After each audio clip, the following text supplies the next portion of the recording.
नमस्कार, मैं PM DNS Singh और आप देख रहे हैं कमाल ऐप। इस वक्त की बहुत ही बड़ी खबर निकलकर सामने आ रही है नेपाल के लिए। या दोस्तों, नेपाल के अंदर अमेरिका की बहुत बड़ी नेता यहाँ पे दौरे पर आई हैं, जिनके पास बहुत बड़ा पद है और इसके बावजूद वो कुछ एक संदेह लेकर यहाँ पर आई हैं। ना केवल अमेरिका की ये जो उपराष्ट्रपति कहें हम, बल्कि इसके साथ साथ बहुत से ऐसे देश भी यहाँ पे कुछ ही दिनों के अंदर दौरे पर आए हैं, जिसकी बदौलत ये क्या यहाँ पे घटित हो रहा है। और मैंने पहले भी बताया था आपको कि जब राजनीतिक उथल पुथल होती है, जब सरकार गिरने की बात होती है,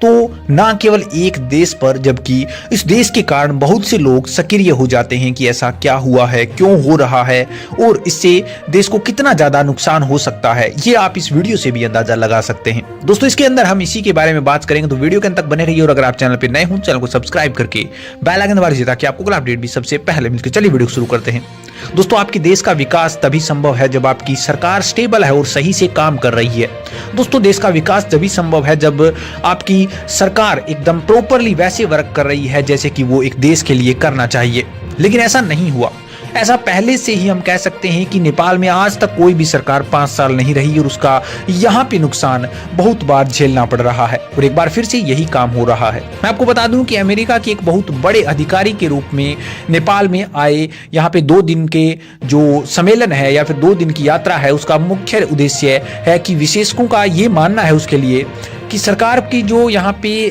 पुष्प कमल दहज की का जो यहाँ पे सरकार आई है उसकी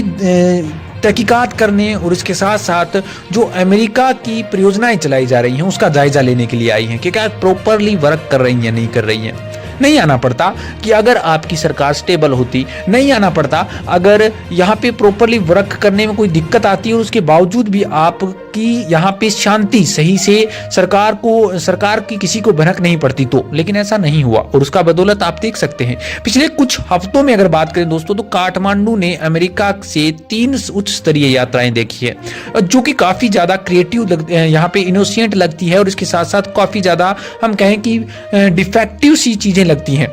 मैं आपको बता दूं कि विदेश मंत्रालय सचिव और यहाँ पे स्वदेशी लौट, ये सारी की सारी, इसके साथ साथ राष्ट्रपति चुनाव से पहले भी अमेरिका ने यहाँ पे जो यात्रा करी थी और अब भी यहाँ पे दोबारा से यात्रा करी गई है। राजनीतिक हालातों की बुनियादी चीज़ों को जो हलचल हो रही है उसके कारण भी ये सब कुछ हो रहा है। इसके साथ साथ दोस्तों, 25 दिसंबर को नई सरकार के गठबंधन जो हुआ था उसके अंदर अब डामाडोल सा दिखाई दे रहा है। उसके कारण कोरिया, यूरोप संघ और अन्य देशों के वरिष्ठ अधिकारियों ने भी काठमांडू का दौरा किया है। पिछले 2 हफ्तों के अंदर 3 वरिष्ठ यहाँ पे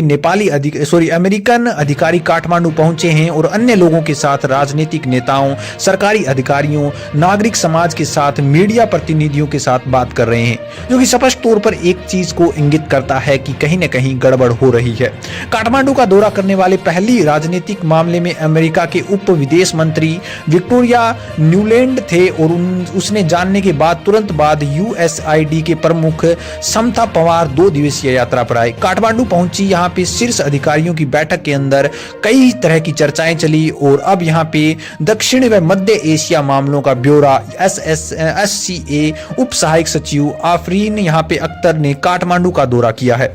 जो कि स्पष्ट तौर पे ये चीज दिखाता है कि ये एक बहुत बड़ी यहाँ पे घटना घटित होने वाली है। कहीं ना कहीं देखा जाए तो इसी समय कुछ एक प्रोजेक्टों का रुक जाना, कहीं ना कहीं देखा जाए तो इसी समय कुछ एक ऐसी घटनाएं होना जिसकी बदौलत सरकार को गिरने की नौबत आना। लेकिन अभी थोड़ा मामला शांत हुआ है, क्योंकि समझना पड़ेगा इस चीज को कि सरकार गिरना कोई यहाँ पे छोटी बात नहीं होती या फिर हम कहें कि सूटेबल नहीं है।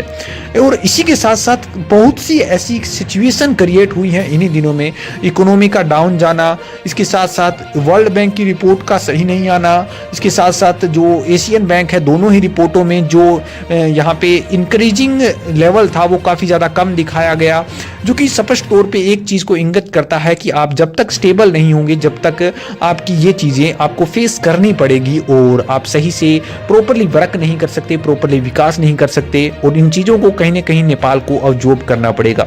दोस्तों, अमेरिका क्या कोई भी यहाँ पे देश जिसकी परियोजनाएं चल रही हैं उनको सबको संदेह हो रहा होगा कि इस समय कैसा चल रहा होगा काम, क्योंकि आप तो किसी दूसरे वे में बिजी हैं। दोस्तों, इसके बारे में आपकी क्या राय है, अपने विचार कमेंट सेक्शन में जरूर लिखिए। चलिए आज के इतने रखते हैं, गुड अपडेट मिलता है फिर आपके सामने हाजिर हूं। तो वीडियो को लाइक कीजिए, शेयर कीजिए और अगर आप चैनल पर नहीं हो चैनल को सब्सक्राइब करके बेल आइकन दबा लीजिए ताकि आपको अपडेट भी सबसे पहले मिल सके।